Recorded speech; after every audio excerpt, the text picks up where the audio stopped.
love ni Ate Ana dahil nga ang sabi niya, dati na siyang may crush kay Mang Camilo. Opo, ma'am.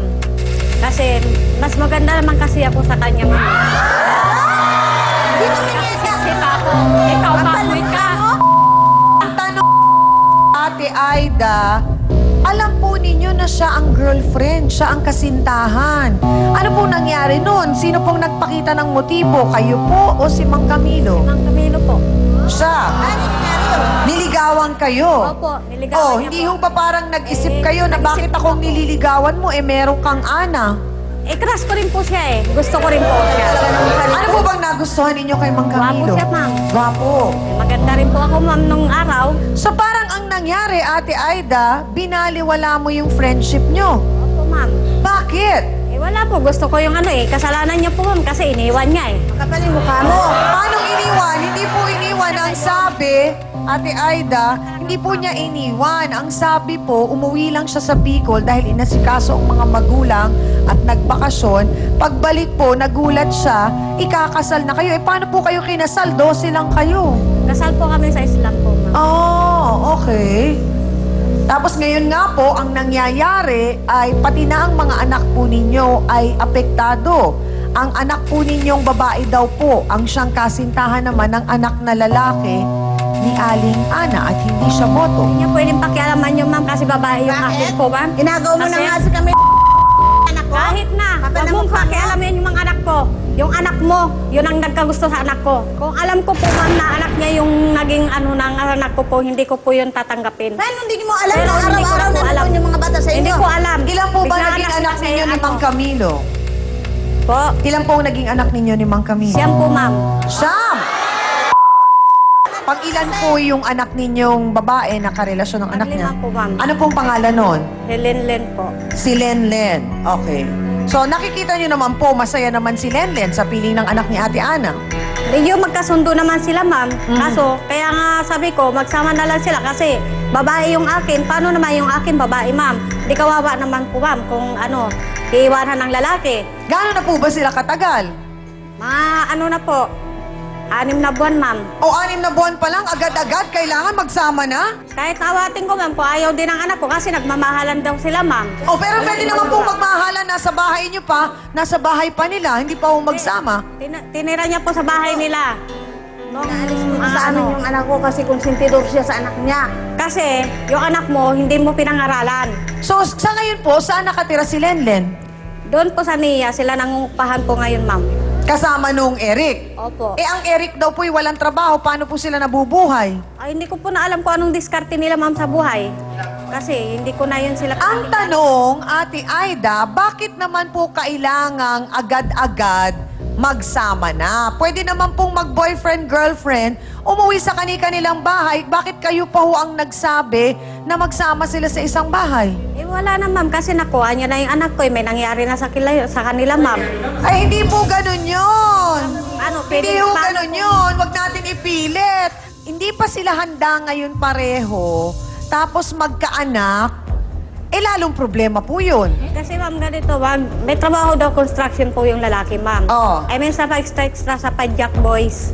Yung sidecar po. Hindi nga po, pero kayo po Kaya- bilang nanay, may karapatan na sabihin dun sa anak ninyo. Tama po ba yun, Attorney Ben? May karapatan po bang sabihin si Aling Aida dun sa kanyang anak na babae na wag na muna silang magsama kasi hindi pa naman ganun kahanda? Yung anak niyong si Lelen, palibas ay nasa inyong pang kustodiya, siya pa ay nasa inyong parental authority. Sa makatuwid ay meron kayong karapatan upang sagkaan kahit na yung pagpasok niya sa pag-aasawa. Kaya't maaari niyo pang sagkaan pansamantala. Yun naman pong anak ni Ate Ana, talagang siya, sinasabi niya, ayaw niya, hindi siya sang-ayon dun sa karelasyon ng kanyang si Eric.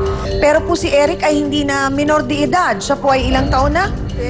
24. May karapatan pa ho ba na pagsabihan ni Ate Ana si Eric ng ganon?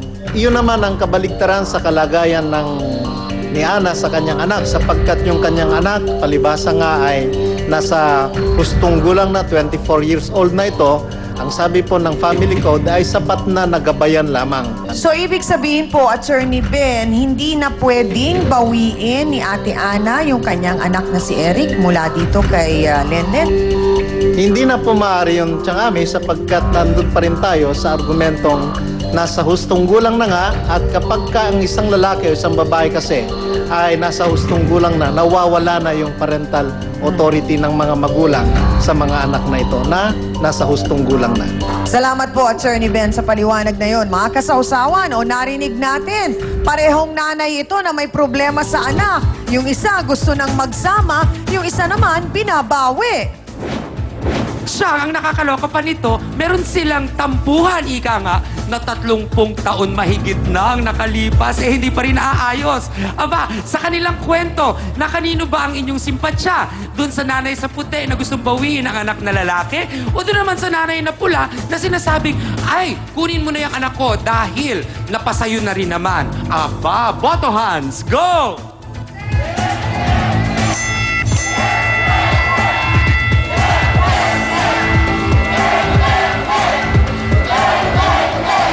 Siyang ang ating mga kasawsawan ay hati sa isyong ito.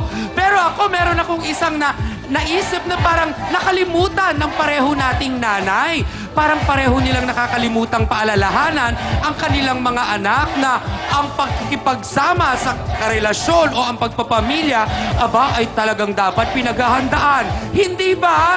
Yan ang ating boto hands. Kahit ano daw mangyari, mga kapatid, hindi raw talaga siya nga tanggap ni Ate Ana. Ang tanong, alam ba niya ang dahilan kung bakit? Narito po, si Jeneline Kudos. Pasok!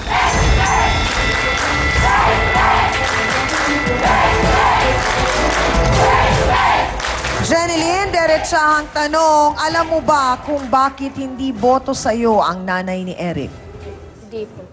Hindi mo ba alam na merong nakaraan kasi ang iyong ama at ang nanay ni Eric? Hindi mo alam yon. So nagsasama na kayo ni Eric ngayon. Ipaglalaban naman daw niya ang kanyang pagmamahal kay Lenlen kahit ayaw pa ng kanyang ina. Ang anak naman ni Ate Ana ang susunod nating makikilala at papayag kaya siyang paghiwalayin sila ni Jeneline. Lahat ng yan sa pagbabalik po na nag-iisang kasalo ng bayan sa umaga, ang Face to Face. Paanong natatapos ang maghapon nyo na wala kayong ginagawa? Kwentuhan lang po. Kwentuhan? Di ba kayo napapagod? Di ba napapanis sa mga laway nyo? Facebook Sausawa na, mga kapatid. Arts Abenando Franilla. Hi, Chang Ami. Natutuwa po ako sa show